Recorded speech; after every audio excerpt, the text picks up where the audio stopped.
Dark bleatings, everybody. If I'm looking a little bit more ghastly than I even usually do, I'm not feeling 100% at the moment, and I wasn't going to film a video today, but then look what arrived! My Abominable Book Club box. You know that I can't resist opening this on delivery day. I wasn't expecting it. I'm going to Ireland tomorrow, so I thought it was going to arrive while I was gone. But yes, lucky for me, here it is. So let's open it up. For those who haven't watched one of these videos before and aren't aware of the Abominable Book Club, they are a horror book subscription service, and there are a couple of different packages you can get. They also do movie night stuff now, like film packages, I think, snacks and things. So there are two different book box options. I can't get in. There are two different book box options. I go for the full guts package, so I will get 3 books in this box plus snacks, and then there are bookmarks, and there's usually something else like a magnet or a sticker, pin badge, that kind of stuff. There's also the bare bones package if you don't want the extras and you just want the books. So let's get in. Okay, so I've got it and laid all the stuff out, so I have everything that's in the box in front of me now. So first of all, we have a little postcard size thing, Tell the Bees, which is an advertisement, I think, for a catalogue of bizarre tales from folklore, fiction, history. So it's a 32-page zine released quarterly, and you can subscribe, and all of the details are on this card here. So yeah, they have a Patreon, and you can order past issues from their Etsy. You can find them on Instagram and Facebook. So that's Tell the Bees, and this is Sean Ellis at Instagram. So cool, yeah, I might give that a little follow. That looks right up my street. And there's a little green men thing on the back, just sort of saying about the green men and what they symbolise. And those were, I could have said those words all in a different, better order, but I'm not feeling very well. Anyway, on to the bookmarks. So we have our usual monthly Abominable Book Club bookmark here, and I always love these because on the back they print a little microfiction horror story, and I think I said this in the last box, but they're like really cool to collect. So yeah, gotta love a bookmark. And we have another, ooh, this is a Nosferatu style bookmark, also from the Abominable Book Club. That's so cool. It says, "I love the darkness and the shadows where I can be alone with my thoughts." I'm assuming that they've styled it like this because of the upcoming remake release, which I'm not actually holding out any hope for. I'm usually disappointed by remakes, but that's neither here nor there for this video. Okay, so next, let me show you this little fella. So this will be the pouch of hot beverages. They always spoil us with these. So tea bags.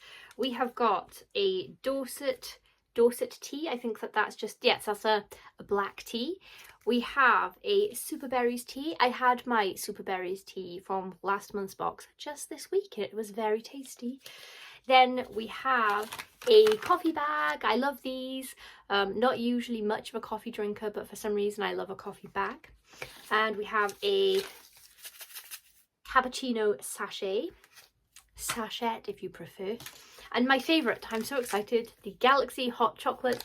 I look forward to this. This is a little unboxing day tradition for me now. I always sit down with a book and drink my lovely hot chocolate, courtesy of Abominable. So thank you guys for that. That is my favourite. We also always get a monthly snack, and this month it is a Space Hopper orange milk chocolate bar, which I've never heard of before, but their snacks are always really good. They always find weird things that I just don't normally see on supermarket shelves, so I'm really excited. Oh, should we just try it? Not because I want to eat it right now or anything, you understand, just for your benefit, you know? Now, I'm not usually a huge fan of orange chocolate, but that's really nice. It's like a Terry's chocolate orange, but a bit creamier, so very tasty. I'm going to resist the urge to eat half of it now, unlike the last couple of unboxings where I've had to pause to scoff things. So anyway, the extras. So I love this. First up, we have a sticker of a cat with pss, pss, pss, pss. An evil looking cat. I know Church isn't a ginger cat from Pet Sematary, but that's what it reminds me of. I'm sure it's actually from something. It's got a long devilish looking tongue, so maybe I've missed something, or maybe it's just a generic demon cat. And this is so cool. It's an Evil Dead pin badge. Can go with my little collection. They always do such cool badges. I'd love to know what kind of deals they make to get these, or even, oh well, no, actually it says abominable on the back there, so maybe they get these made for themselves. I don't know. Abracadabra. That's clever.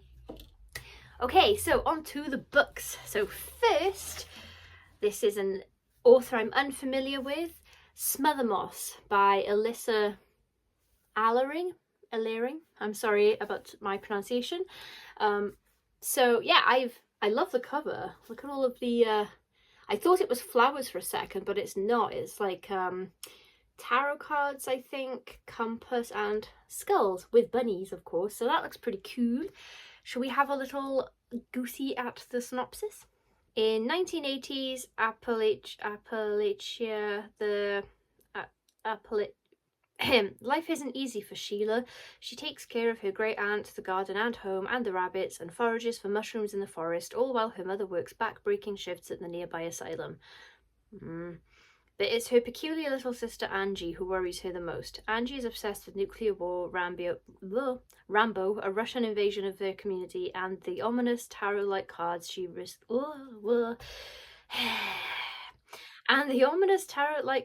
creates that somehow speak to her. As if all that weren't enough, Sheila feels an inexplicable weight around her neck. I can't do words. Is it the ancient and strange mountain they live on that casts its shadow on her, or something or someone else unknown, unseen? When a pair of female hikers are brutally murdered on the Appalachian Trail... Why could I say it that time? Sheila and Angie find themselves drawn inexorably into the hunt for the killer. As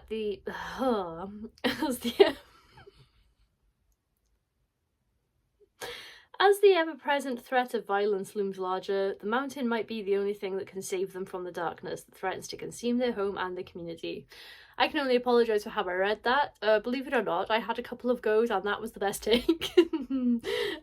So that sounds really good to me. I did pause at the mention of an asylum because if you follow my content at all, you'll already know that I really can't stand asylum stories, but it doesn't sound like it is an asylum story, so yeah, that looks really cool. And Titan have really been nailing their book covers recently. This one looks amazing, so yes, I'm really looking forward to getting to that. Maybe I'll take it to Ireland with me. Next, really excited about this. We've got Looking Glass Sound by Catriona Ward, who I have been wanting to read for ages. She has been on my list for such a long time, but if you're a reader like me, you'll have a TBR and a wish list of probably hundreds of books. So you know, I add things to my list all the time, but then that doesn't mean I'm going to get to them in the next decade necessarily. So the fact that I now have a Catriona Ward book makes it seem much quicker. I think I have another one from Abominable actually, which is it's bumped up my list. But yeah, that looks cool. So let's have a little look at the synopsis and see how I fare with this one. Writers are monsters. We eat everything we see. In a windswept cottage overlooking the sea, Wilder Harlow begins the last book he will ever write. It is the story of his childhood companions and the shadowy figure of the dagger man who stalked their New England town. And it is the story of Skye, Wilder's one-time friend, who stole his unfinished memoir to turn into a lurid best-selling novel, then died without ever explaining why.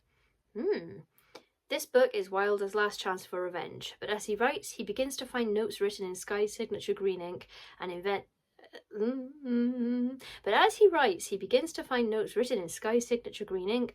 in his manuscript start to chime eerily with the present.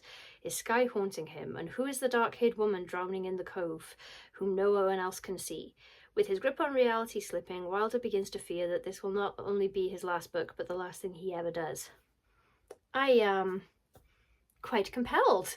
That sounds really, really, really good.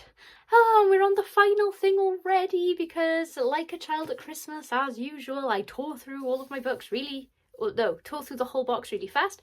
So this is always I can't say it's always my favourite part of the book, but it's the bit that I look forward to opening the most because it's wrapped again, so it's an extra thing to unwrap inside a box you've unwrapped. But this is a second-hand book, these little ones with the wax seal and the string and everything. So yeah, I love how they package these. It's just such a fun idea. And I always guess that it's probably a King or a Coombs book because they're in, you know, second-hand versions of those because they have so many between them, are in abundance. But I was wrong. I think I had a Graham Masterton book last time, or James Herbert perhaps. So let's have a look.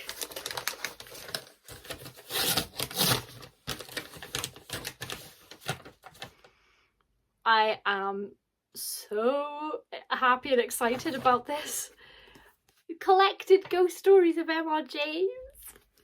So yeah, I've been talking a little bit about ghost stories recently because I have been reading more classic horror, and a lot of the classics when it comes to horror are ghost stories. There was quite the gothic horror phase sort of in the turn of the, say, the mid 1700s to, you know, the 20th century. They were like, there's like a 200-year period where ghosts were really, really popular, and I've only just started reading M.R. James. Oh, I'm really excited. I'm really delighted by that. Really, really delighted because this is a collected short stories, basically. So it says collected ghost stories, but they're all shorts. There are quite a lot of short stories in here. Oh good, this is going to sort of feed my my classic lit education. Oh, super excited. I've done it again. In less than 15 minutes, I've just, you know, torn through everything, and now I'm at the end of the box and now I'm sad. But excited about next month's box already. Yeah, I think I am going to take this one to Ireland with me because if I have a little break, I'm going for the weekend, and if I do get a little break like that from any obligations, I do like to pick something off my reading list that's not a review request or not something that I've put on a list for the purpose of making a video or something like that. So it's a free time book, let's call it. But once again, I'm a very satisfied customer. I love everything that's in here. Can't wait to add this to my little denim jacket. And I'm deciding where to stick this little fella. That's so funny. Okay, so that's the July box from the Abominable Book Club, and it was really good and full of cool stuff. Oh, I forgot to say, with Alyssa's book, it actually came with this lovely little signed book plate. I can't believe I almost forgot to tell you that. And also a personalised note from the author to the reader, which is a really nice touch. I love it when they include things like this. So, well, maybe I'll take this to Ireland as well. I'll probably get through 2 books. Oh, can't believe I almost finished a video without giving you the full contents. Okay, so, but no, that is it for real now, so please